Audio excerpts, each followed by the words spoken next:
ഗൾഫിൽ നല്ല മഴയായി അല്ലേ, 2-3 ദിവസമായിട്ട് UAE-ൽ. അപ്പോൾ നമ്മൾ ഒരുപാട് മഴയുടെ വീഡിയോ എടുക്കുന്നുണ്ട് അല്ലേ. മഴ വരുമ്പോൾ ആൾക്കാർ സുലൈമാനി കുടിക്കുന്നതും പരിപ്പോട കഴിക്കുന്നതും പിന്നെ എൻജോയ് ചെയ്യുന്നതും പിന്നെ വെള്ളക്കെട്ടിൻ്റെ വീഡിയോ എടുക്കുന്നതും, അങ്ങനെ ഒരുപാട് വീഡിയോസ് നമ്മൾ ഈ മഴ വരുമ്പോൾ നമ്മൾ കണ്ടിട്ടുണ്ട് അല്ലേ ഒരാൾ. പിന്നെ ഞാൻ ഇന്ന് ഒരു നല്ലൊരു വീഡിയോ കണ്ടെന്ന് വെച്ചാൽ ഈ മഴയ്ക്ക് ഇതുവരെ നമ്മൾ കാണാത്ത ഒരു നല്ലൊരു വീഡിയോ ഇന്ന് കാണാനിടയായി. മഴ വരുമ്പോൾ അതൊന്ന് നോക്കാം.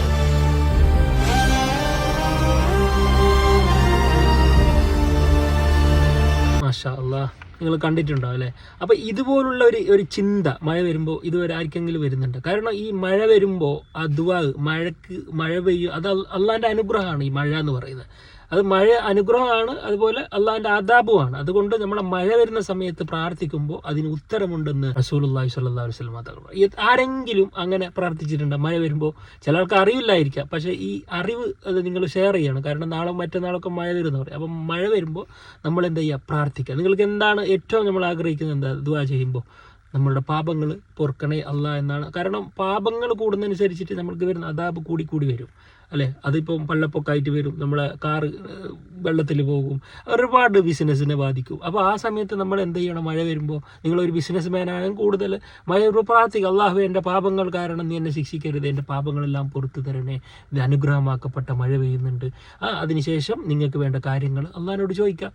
മഴ വരുമ്പോൾ അങ്ങനെയാണ്, അല്ലാതെ നമ്മൾ വെറും എൻജോയ് ചെയ്തിട്ട് മഴ കണ്ട് അത് കണ്ട് സ്റ്റാറ്റസ് ഇടുന്നതിന് പകരം അള്ളാഹുവിൻ്റെ അനുഗ്രഹമാണ്, അല്ലെങ്കിൽ അത് ശിക്ഷയായിട്ട് വരാം. ഇപ്പോൾ ഒരുപാട് പരീക്ഷണങ്ങൾ നമ്മൾ നേരിട്ട് കൊണ്ടിരിക്കും. അപ്പോൾ ദുആ 5 വക്ത് പള്ളിയിലേക്ക് പോവുക. ആ മഴ വരുന്ന സമയത്ത് ജമാഅത്ത് നടക്കുന്നുണ്ടാവും. ജമാഅത്ത് നിസ്കാരം കഴിഞ്ഞ് നിങ്ങൾ ഒറ്റയ്ക്ക് ഇരുന്നിട്ട് അസ്തഗ്ഫിറുല്ലാഹ് അൽ-അദീം ഒരു 70 പ്രാവശ്യം അല്ലെങ്കിൽ ഒരു 10 പ്രാവശ്യം ചൊല്ലിയതിന് ശേഷം എന്ത് ചെയ്യുക? പാപങ്ങൾ പൊറുക്കാൻ വേണ്ടി അള്ളാഹിനോട് പ്രാർത്ഥിക്കുക. നിങ്ങളെ ബിസിനസ്സിൽ നഷ്ടപ്പെട്ടത് ലാഭം കിട്ടാൻ വേണ്ടി, ഗൾഫിന് ഇവിടുത്തെ സുരക്ഷിതത്തിന് വേണ്ടി, പെട്ടെന്നുണ്ടാകുന്ന എത്ര ആൾക്കാർ മരണപ്പെട്ടു പോകുന്നുണ്ട്. ഞാൻ തന്നെ നമ്മൾ കണ്ടില്ല, എത്ര യുവാക്കൾ അപകട മരണങ്ങൾ തൊട്ട് നീ കാക്കണേ അള്ളാഹ്.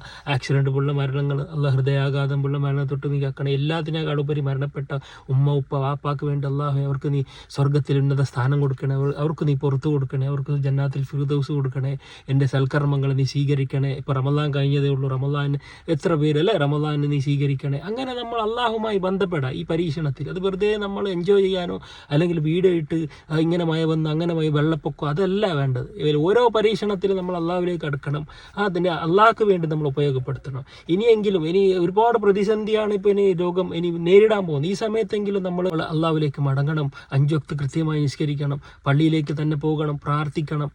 മഴ ഈ സമയം നമ്മൾ ഉപയോഗപ്പെടുത്തണം. അങ്ങനെ ഉപയോഗപ്പെടുത്തണം. അള്ളാഹു സുബ്ഹാനഹു വ തആല ഇത്തരം അദാബിൽ നിന്നും വെള്ളപ്പൊക്കത്തിൽ നിന്നും നമ്മളെ രാജ്യത്തെ കാക്കട്ടെ. നമ്മളെ ഈ പ്രതിസന്ധി ഇപ്പോൾ നേരിടുന്ന ഈ ഗൾഫ് രാജ്യം നേരിടുന്ന പ്രതിസന്ധി എത്രയും പെട്ടെന്ന് അള്ളാഹു എല്ലാം നോർമലാക്കി തരട്ടെ. ആർക്കും അള്ളാഹുവെ ഈ വെള്ളപ്പൊക്കത്തിൽ നിന്നും ആർക്കും കാറോ വീടോ നഷ്ടപ്പെടാത്ത രീതിയിൽ നീ സംരക്ഷിക്കണേ. ആമീൻ യാ റബ്ബൽ ആലമീൻ.